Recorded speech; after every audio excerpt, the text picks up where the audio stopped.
Well, the video doesn't match the audio, Tom, Damien, Alexis, in that they could say, hey, we decimated the Iranian Navy, 50 ships are now under the sea, right? But the strait is still a choke point. There are ships not going through. That's right. You look at 7 countries have been counterattacked by Iran. 65% of those attacks are in Abu Dhabi and Dubai. Yesterday, it was an oil tanker that was hit. The day before, it was the Dubai International Airport. They're hitting civilian targets.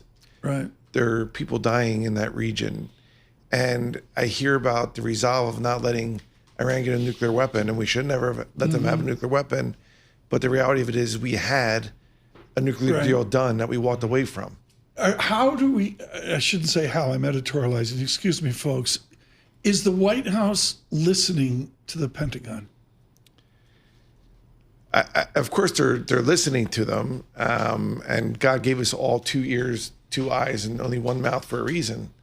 But I think great generals like General Colin Powell, who was one of my role models, who I got to know, we followed after Vietnam what's called the Powell Doctrine, where you have a clear mission, you use overwhelming force to accomplish that mission, and you have a clear exit strategy. There is no exit strategy here.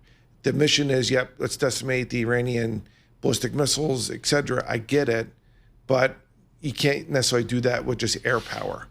And they keep saying it's not going to be a protracted war. Well, why was the 82nd Airborne just put on alert, the light infantry unit that I served with in the invasion in Iraq? Why is it that, every military expert will say you can't win this thing by air power? And again, my brother's in the Air Force. I have a lot of respect for air power, but you can't win regime change or wars just by air power alone. Well, Patrick, I love that you're focused on logistics, because when I'm driving up the Palisade Interstate Parkway to visit you and my good friend John Melcon up at West Point, and we're sitting there gaming out what this really looks like, and we're talking about, Gulf traffic down 100% since the conflict began and 200 vessels effectively trapped there. President Trump is talking about U.S. Navy escorts. So logistically speaking, will that work? I mean, will that really get, firms who have suspended transit through the Strait of Hormuz to like NYK, Mitsui, OSK to start, shipping again? Is that going to work? Yeah, I mean, listen, we say in the Pentagon, is helping lead the Army. Amateurs talk strategy, experts talk logistics. Right. And the logistics there in that region, in the Strait, is there's about 6,000 mines, underwater mines that Iran has that might be in that water right now. Right, exactly. 5,000. Not, and again, they may or may not see. And, beside there are almost 6,000 ballistic missiles and there are 10,000 drones that they can, produce a month. Yeah. So, it's not, and again, our military is the best military in the world. I don't doubt that. Right. But we should be humble in our greatness and not just insert our young men and women in harm's way. We just lost our 7th service member and another dignified transfer. I mean, I've been there at Dover Air Force Base to welcome our, troops home that gave the ultimate sacrifice. It is heartbreaking for those families. And I'm glad the president's, I give him credit that he showed up. But, I can't help but think, was this war necessary when we were at the 1-yard line with a peace deal in Geneva just a weekend prior? Patrick, I'd just like to expand on that. Sticking with logistics here, just last week, we heard U.S. Treasury Secretary Scott Bessent slam J.P. Morgan chief commodity strategist Natasha Kanova for basically making irresponsible comments about maritime insurance and about, $352 billion of coverage needed to, protect these ships in order for people to start shipping again. I mean, what are your thoughts on that?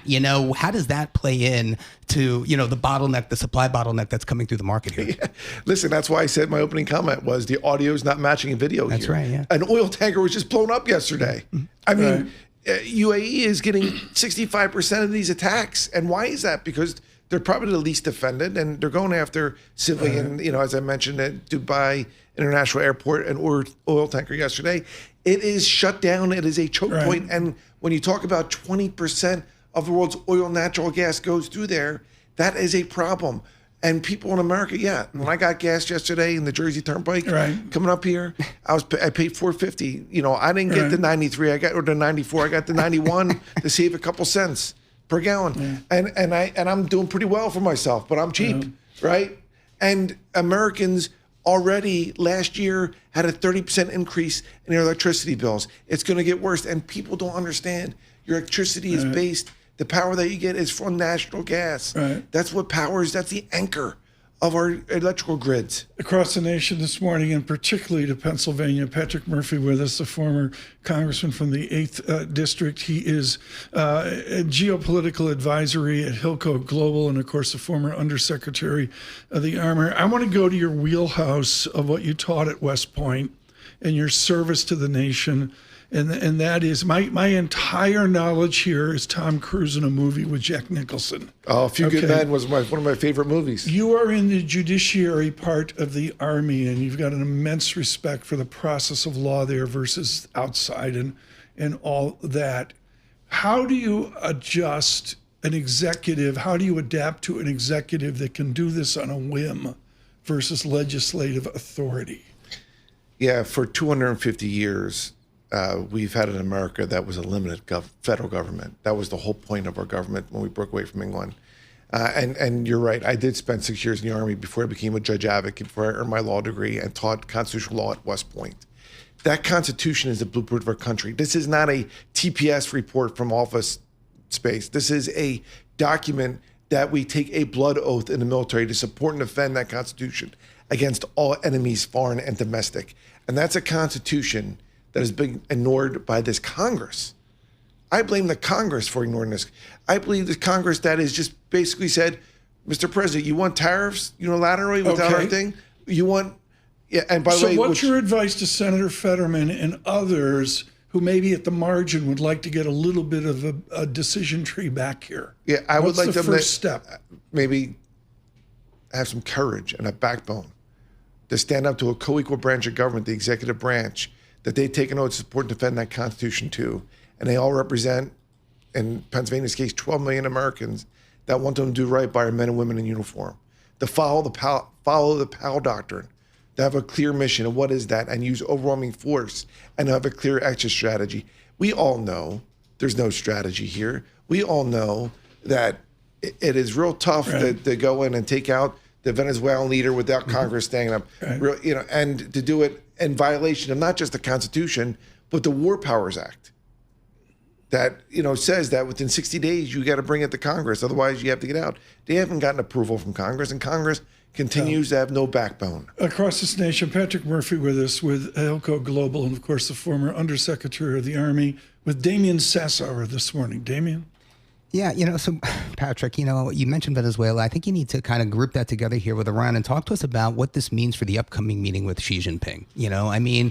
We had a guest on earlier who was basically saying that that President Trump might be incentivized to extend the war that much further in order for him to have more leverage when he's meeting with President Xi Jinping. Talk to us a little bit about the calculus, what this means for the U.S. negotiations with China. China loves the fact that we're going back to the Middle East and that we're going to be tied down there. It is not in our financial interest. When you look at, as Tom mentioned, the greatest defenseman in the Flyers history is Mark Howe, but I say the greatest hockey player ever is probably Wayne Gretzky. You pass the puck where people are going to be. Where are people going to be to sell our American goods?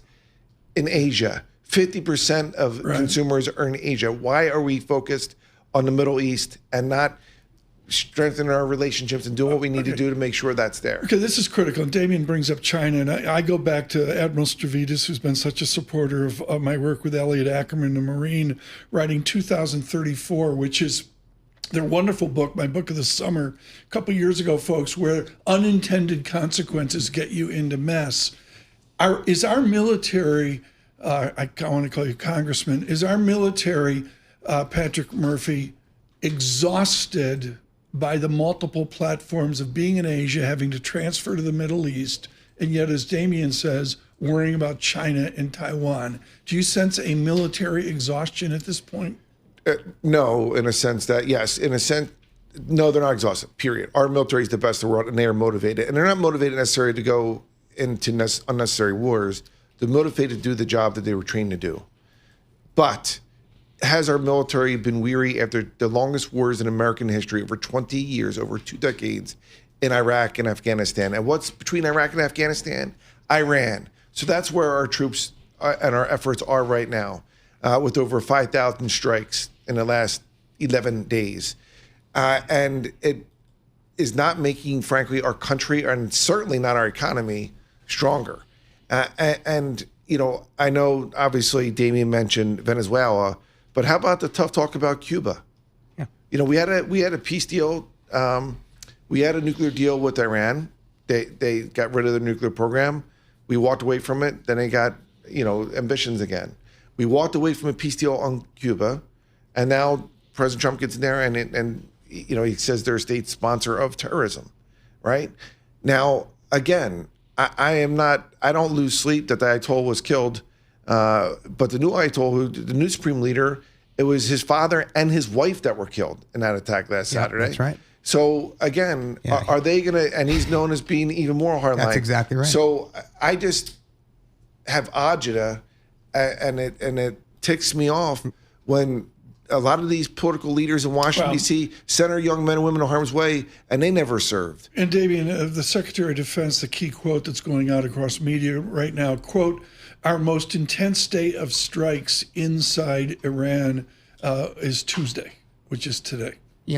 Patrick, I have to ask you, this may be outside of your remit, but if you had to take the temperature on the ground in some of these other Gulf nations like Bahrain and Qatar and the UAE, et cetera, how many of them do you really, if they had to pick a side between the U.S. and Iran, what side do you think they'd take? I mean, I do think they would take the United States because we have decades, if not centuries, of our word is our bond, and we're not there to take their land, we're not there to take their oil, but our ambitions right now are a little out of whack, and our tough talk is a little bit out of whack, where we have to respect the rule of law. We have to respect other countries' sovereignty.